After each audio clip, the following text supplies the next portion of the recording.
Hello and welcome to the Huntsman World Senior Games Active Life. My name is Kyle Case and I'll be your host on this amazing journey as we attempt to help you get the most out of your life.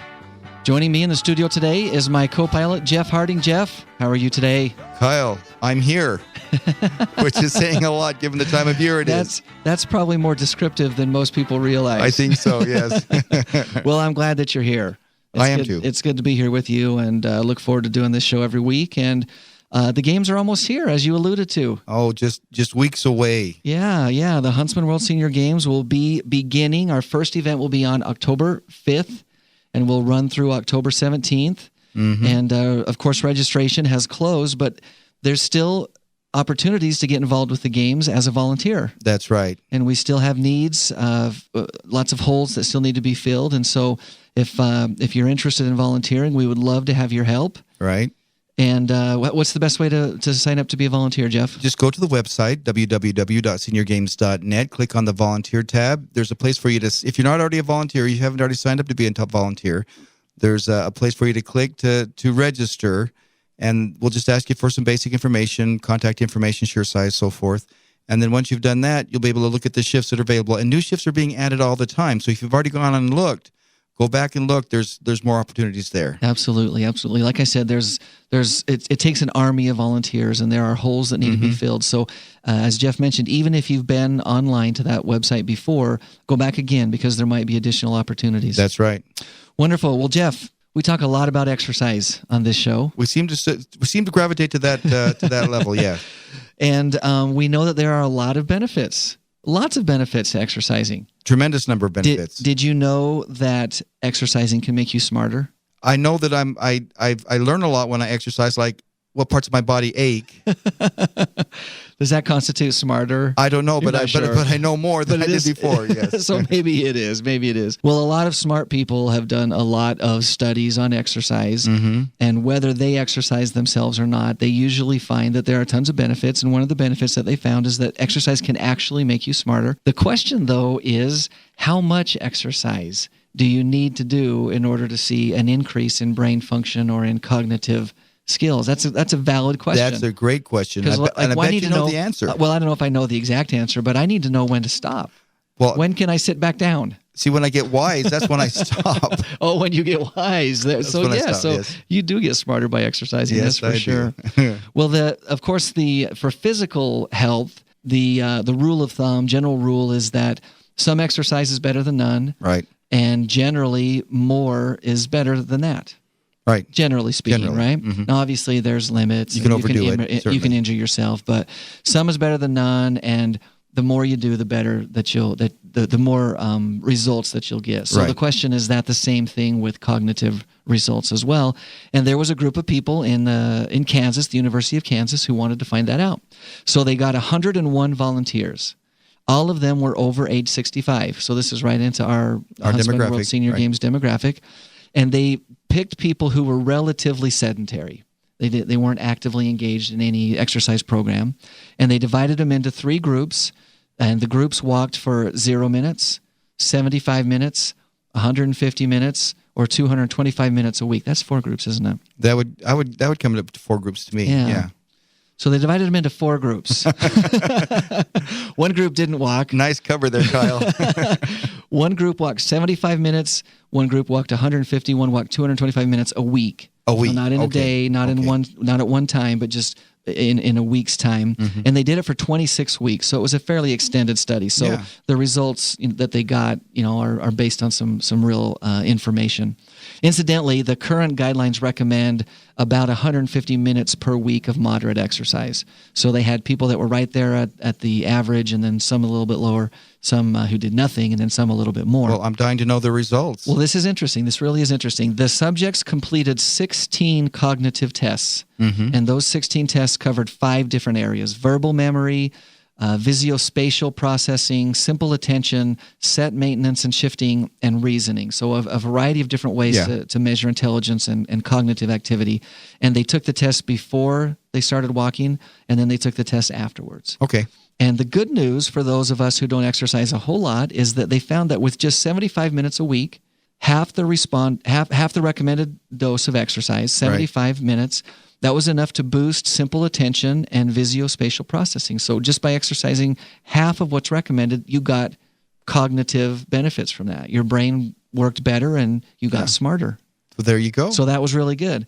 Doing more exercise didn't produce further gains in simple attention. However, doing more exercise did give gains in visuospatial processing. And the people who did 225 minutes of walking, they actually had the best overall scores in that area. So the more that they did, the better that they got. The more results that they got, the smarter that they got. And the interesting thing that I thought about this is that the best indicator, the best predictor wasn't necessarily how long people walked, although that was the thing that they were measuring. But they found that as their VO2 max increased, or the ability for your body to utilize oxygen, as that ability increased, their cognitive results increased as well.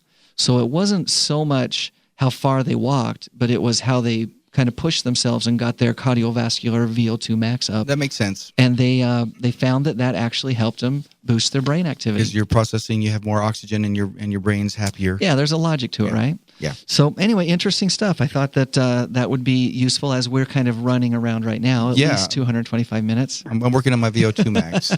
We're all working on it. Whether we want to or not, we've got to pick up the pace because there's a lot going on for sure. Well, our special guest today is Steve Bunn. Steve, how are you today?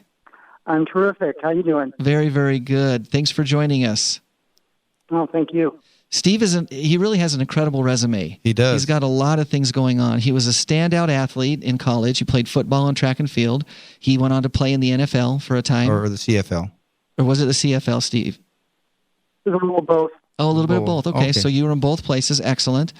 He's also the founder and owner of Midwest Fitness and Speed Enhancement.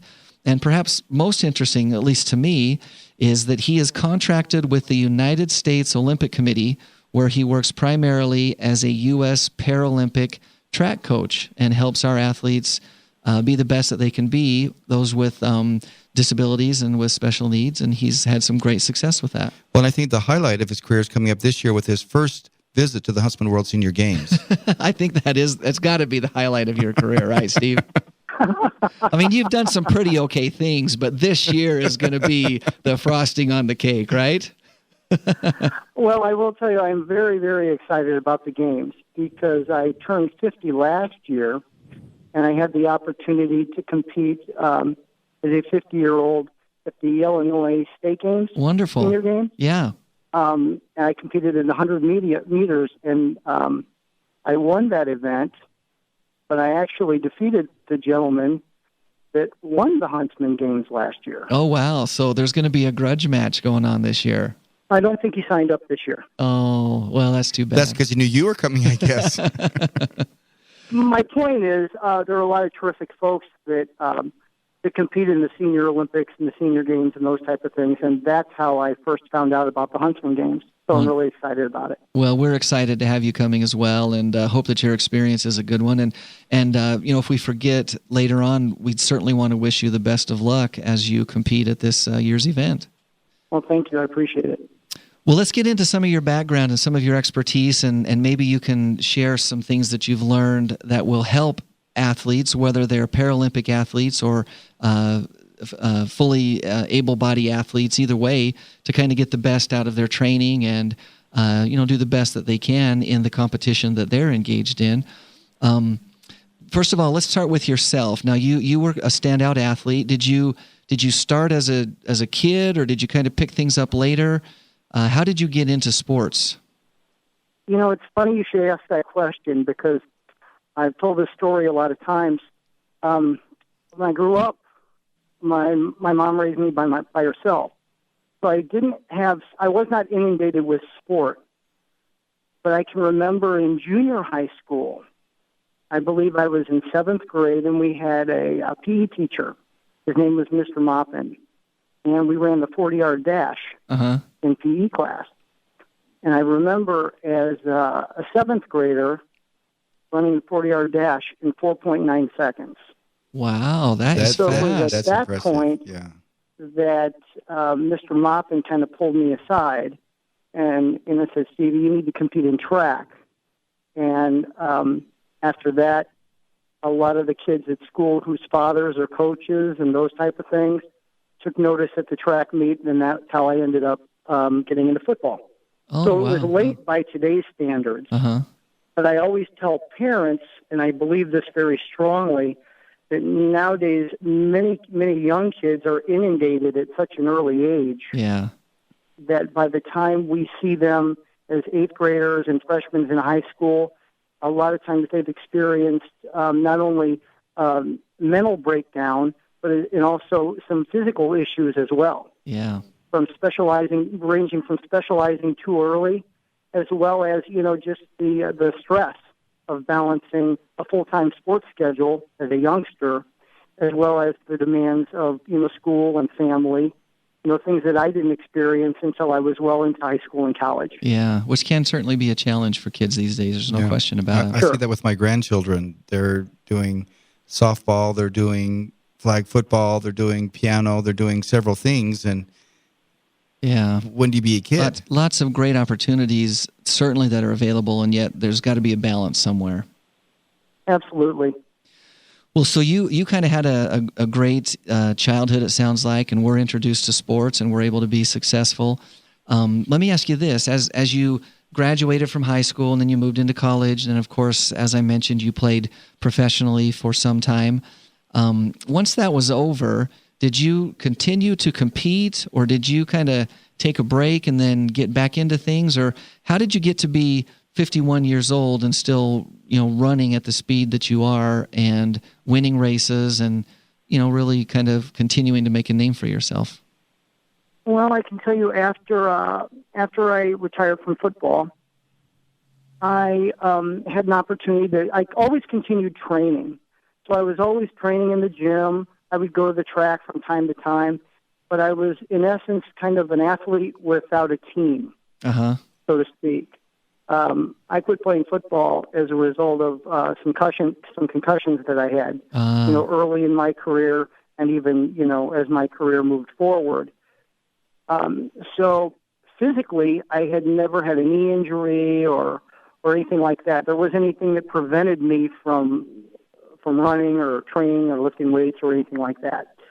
But probably I would say when I was 35, I went to my first Masters event.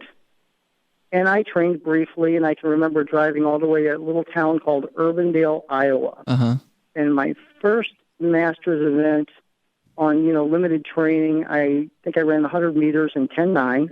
Wow. Which was pretty respectable for a 36-year-old. That is I'm 35, 36. And I decided that was something I kind of wanted to stay with. And shortly after that time, I began working with athletes.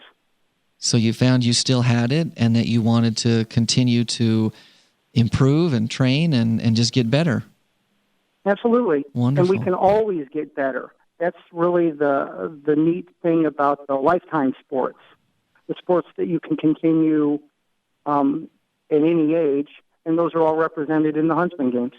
Well, that is certainly true. That is certainly true. You're listening to the Huntsman World Senior Games Active Life, and we're visiting with Steve Bunn, who is, among many other things, a United States Paralympic track coach. And Steve, I wanted to talk a little bit about that. You said you got into coaching because of some of your personal experiences on the track. How did you get connected with the Olympics and the Paralympics specifically? Well, I can't take the credit for that. Actually, that was my wife's idea. Oh, is that right? Before we were married, that's true. My wife was the director of the St. Louis Wheelchair Athletics Association. Okay. And she was telling me we were probably 3 months into the relationship. And that's at the point of time, I'm guys out there that you'll do pretty much anything they ask, because I was still trying to impress her. And I can remember getting a phone call from her saying, hey, we need a track coach. We have a lot of big-hearted volunteers. I know you're a professional coach. What can you do for us? So, of course, I said yes. Then I hung up the phone. And it worked. And I was thinking to myself, what did I just say yes to? Yeah. So that's how you were introduced. I looked around for about a year for a guru that I never found. So what I ended up doing was I just adapted the same type of programs to the athletes that I was working with, and found that they could do five times the volume that my able-bodied athletes could do. Wow. Especially with the wheelers that utilize a racing wheelchair. Uh-huh. And I had individuals that this was the first time that they were on a regimented program. So we had people taking an hour off their marathon times. Wow. And looking at qualifying for Boston and the U.S. national team, their first year. So it was really an exciting time. Well, it sounds like a huge strides being made, kind of revolutionary stuff going on. Yeah, there was. I think what I found was many of the athletes that were training were still maybe training like disabled athletes instead of athletes. We work with so many athletes. Many times I would have what I called an integrated practice, where if I had individuals come to my track practice, you had able-bodied athletes competing and training right alongside of Paralympic athletes. So when you have that kind of camaraderie, the atmosphere really made it positive for the athletes on both sides. On both sides, yeah, I would suspect so. It helped and strengthen each other, I think. Yeah, my able-bodied football players tend to whine a lot less when there's somebody on the track that's doing, intervals of, up to, 12 repeats at 300 meters. Yeah. Wow. So let me ask you this.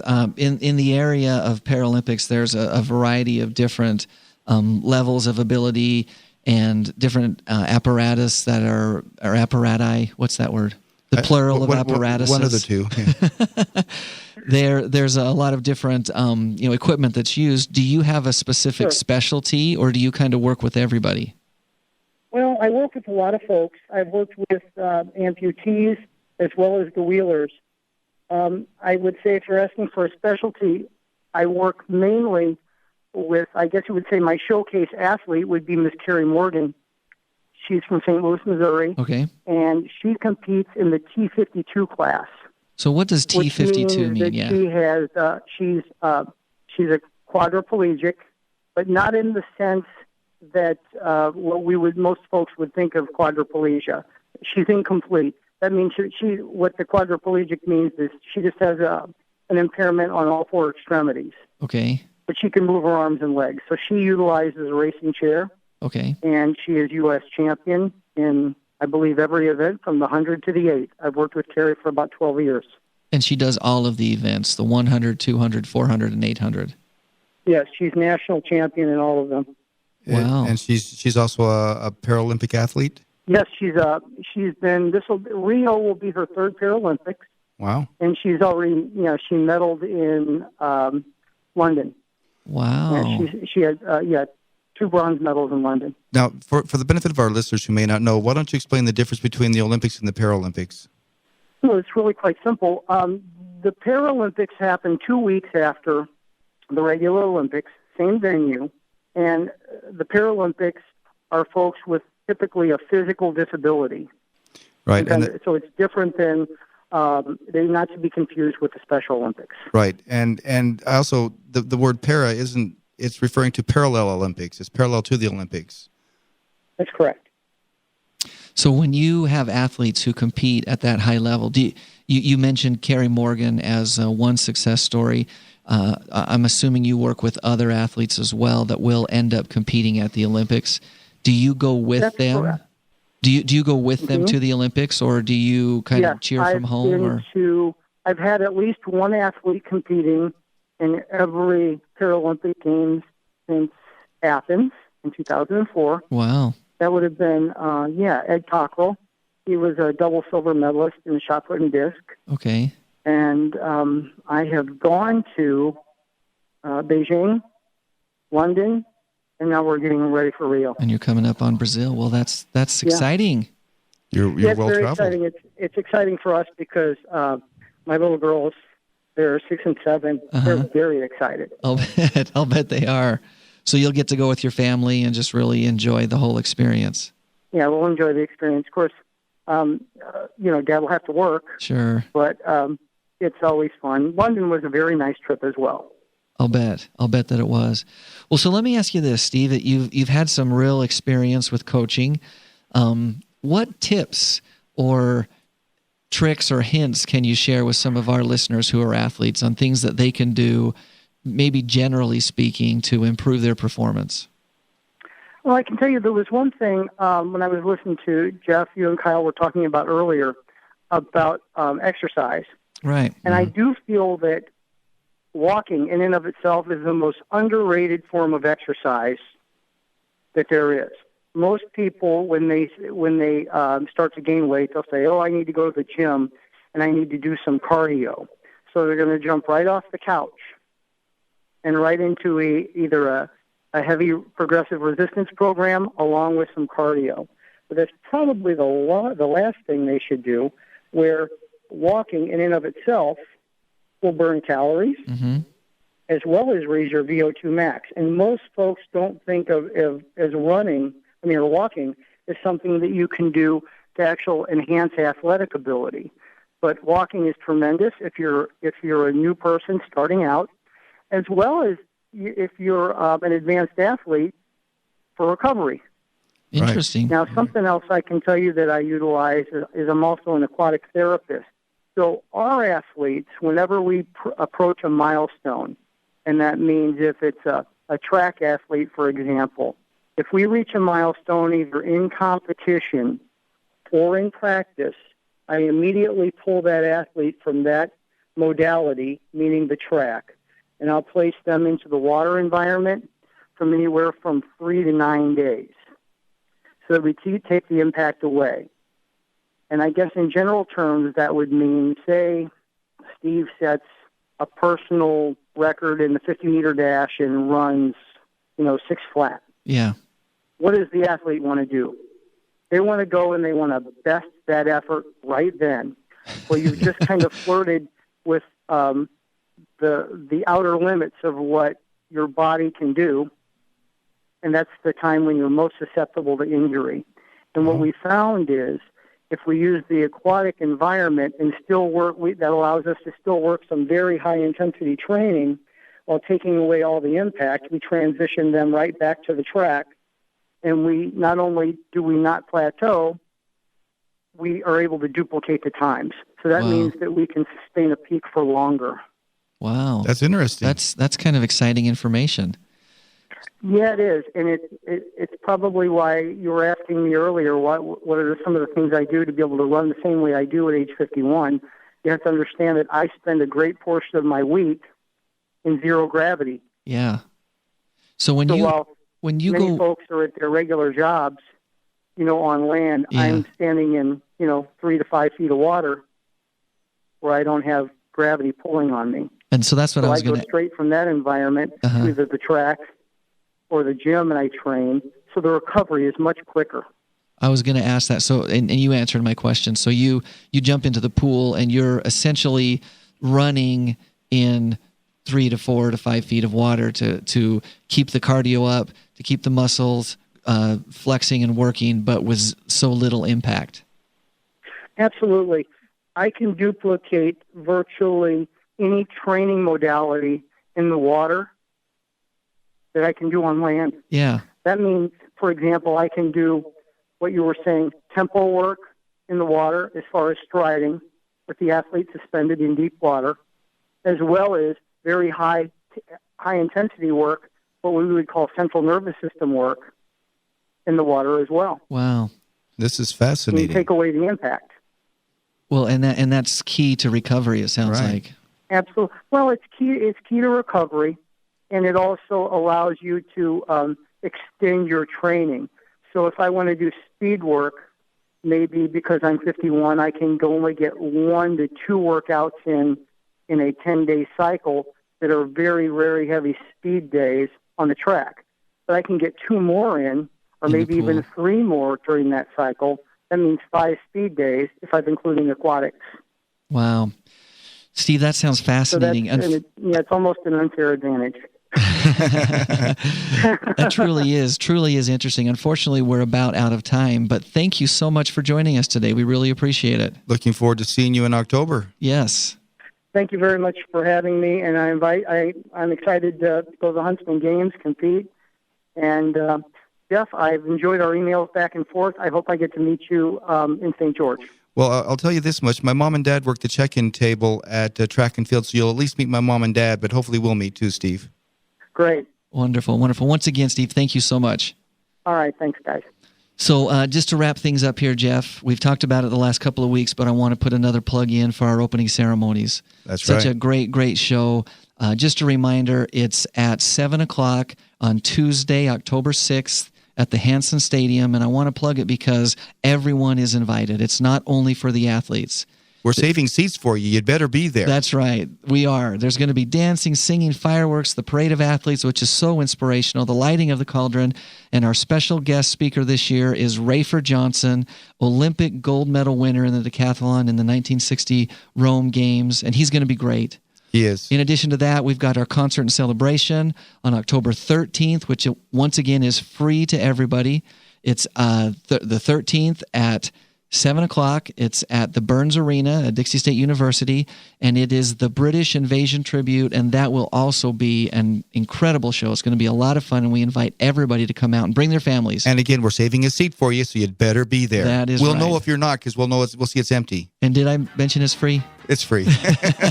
Tune in next Thursday at 4:30 p.m. Mountain Time on AM 1450 or FM 93.1 for those listening live. Check us out on our website at seniorgames.net for those who are outside of the area. And here's our inspirational thought for the day. If Plan A doesn't work, keep in mind the alphabet has 25 more letters. Until next Thursday, stay active.